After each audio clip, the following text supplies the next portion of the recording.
Writing task টুতে যে জিনিসটা আরো বেশি ইম্পর্টেন্ট, ক্রিয়েটিভ জায়গাটা। তো ক্রিয়েটিভিটি এটা তো শেখার কিছু না, কোনো জায়গাতে শিখতে পারবো না ক্রিয়েটিভিটি কিভাবে আনবো, কি হবে।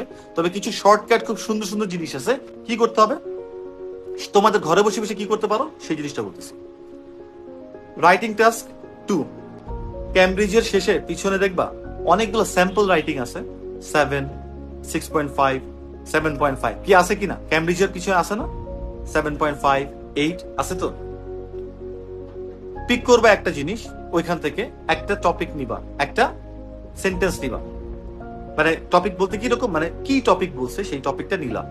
সেই টপিকটা দেখে তুমি উত্তরটা দেখবা না, তুমি একটা রাইটিং করবা ওই একই টপিকে, যে some people believe this, some people believe that, ঠিক আছে। ওই একই টপিকে তুমি একটা রাইটিং করবা।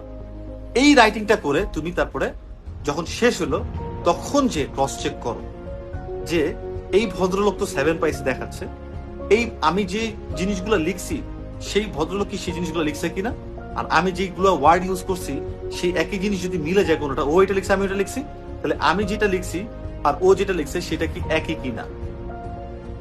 ও ওই ওয়ার্ডটা ওই কথাটা একই কথা লিখছে, কিন্তু ওই ওয়ার্ডটা ও কি ওয়ার্ড দিয়ে লিখলো আর আমি কেন ওই ওয়ার্ড লিখলাম, এই জিনিসটা আমাদের করতে হবে এবং শিখে ডেভেলপটা করতে হবে রাইটিং টাস্ক 2 এর জন্য।